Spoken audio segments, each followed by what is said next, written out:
I was 10 years old the summer we stayed at my uncle's cabin in rural Ohio. It was supposed to be a family getaway, the kind of trip where you roast marshmallows, go fishing, and fall asleep to the sound of crickets. The cabin sat at the edge of a thick stretch of woods, the nearest neighbor almost a mile down the dirt road. That first night, my parents took the only bedroom, leaving me with the pull-out couch in the living room. I didn't mind. It gave me a perfect view of the TV and the big picture window that faced the trees. With the night air drifting in through the screen, I dozed off to late-night cartoons. Sometime after midnight, I woke up. Not from a sound exactly, but from the feeling that something was watching me. The TV had gone to static, and in its flickering light, I noticed movement outside the window. At first, I thought it was an animal, maybe a deer wandering close. When my eyes adjusted, I saw the shape more clearly. A tall figure standing just beyond the glass, perfectly still, perfectly human. I froze, clutching the thin blanket to my chest.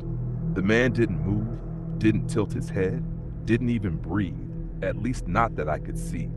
Just the outline of shoulders, arms, and a long face pressed close to the screen. My first thought was to call for my parents, but the sound caught in my throat. Something about him, about it, made me believe that if I spoke, he would hear, and he would come inside. I tried convincing myself it was a trick of the light, a shadow cast by trees. But then, as if to prove me wrong, the figure lifted a hand and dragged it slowly down the mesh screen. The squeal of his fingernails sent shivers through my entire body. I bolted off the couch and ran to my parents' room. My dad stumbled out, annoyed, but when he checked the window, the figure was gone. Nothing but the swaying dark of the forest. They told me it was probably a dream, or maybe I'd seen a reflection. But the next morning, when sunlight filled the room, I saw 5 long streaks scratched into the outside of the screen, perfectly spaced, perfectly deliberate. I never slept in that living room again. I was 9 when this happened, living in a suburban neighborhood in Pennsylvania.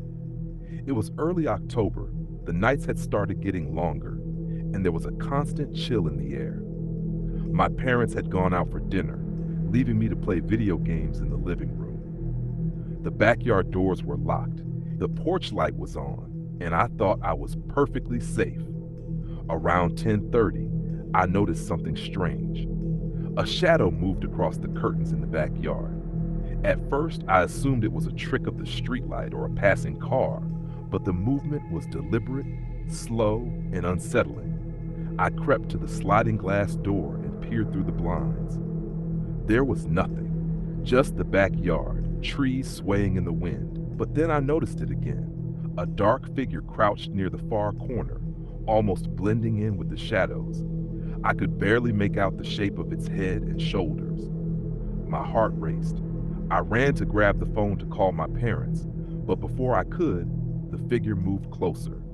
Not fast, just sliding along, careful, almost like it knew I was watching. I ducked behind the couch, clutching my blanket. Minutes passed.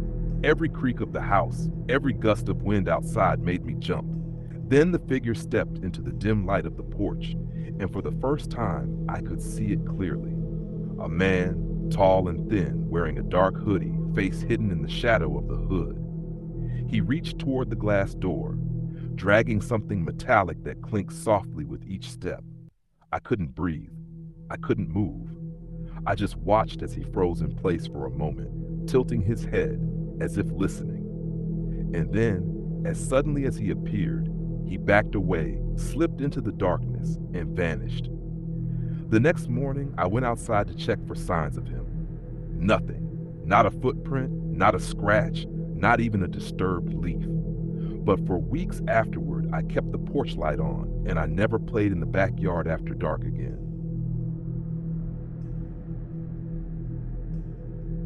I was 11 when this happened, living in a 2-story house in rural Maine. Our home had an attic that nobody ever used, just dusty boxes and old furniture.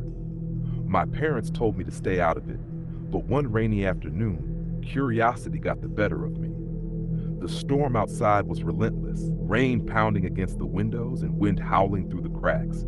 I had the house to myself, my parents at a friend's wedding, and I felt a mix of excitement and nervousness. I grabbed a flashlight and decided to explore the attic. The stairs creaked under my weight, and the air grew colder as I climbed. When I reached the top, I shined my flashlight across the room. Old trunks, boxes stacked high, a few broken chairs. Nothing unusual, or so I thought. As I stepped closer to a pile of boxes, I noticed something odd, a faint, flickering light coming from behind a stack of furniture. My heart jumped. I told myself it was just a reflection, maybe the lightning outside. But the light flickered again, steady and rhythmic, almost like it was pulsing. I stepped closer, trying to convince myself it was nothing. Then I saw it, a shadow moving behind the boxes, and for a split second, a figure appeared. Just a glimpse, tall, hunched, with pale skin and dark hair hanging over its face. My flashlight slipped from my hands, clattering against the wooden floor. The figure froze. Then slowly, deliberately, it stepped toward me. I stumbled backward, tripping over a box, heart pounding in my ears. My instincts screamed at me to run, so I bolted down the attic stairs, nearly falling. I didn't stop until I slammed the front door and locked it behind me. My parents weren't back yet, and I refused to go near the attic again for weeks. Even now, years later, whenever I visit that house, I can feel the attic watching me. But I always imagine it's waiting just beyond the stacked boxes, somewhere in the shadows. I was 12 when this happened, living in a quiet neighborhood in Oregon. Our street was lined with small houses, big oak trees, and winding sidewalks. One summer evening, my parents left me home alone while they ran errands. I was used to being by myself, but that night something felt off.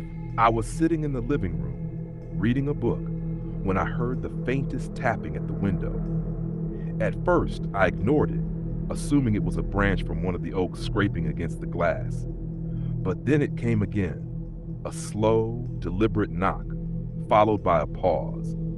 I crept toward the window, peeking through the blinds.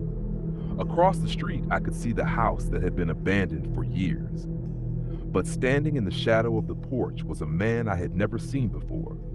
Tall, with gray hair and a crooked scar across his temple.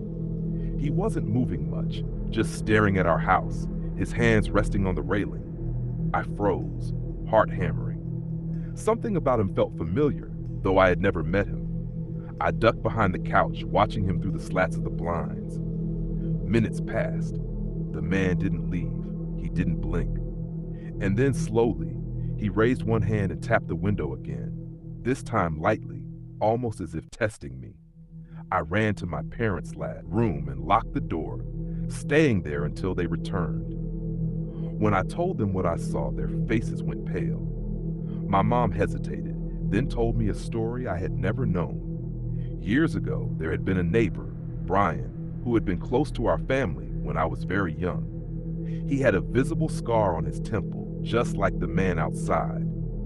Something had happened, a falling out so serious that my parents had cut all ties. He was never supposed to come near us again. I couldn't stop thinking about it.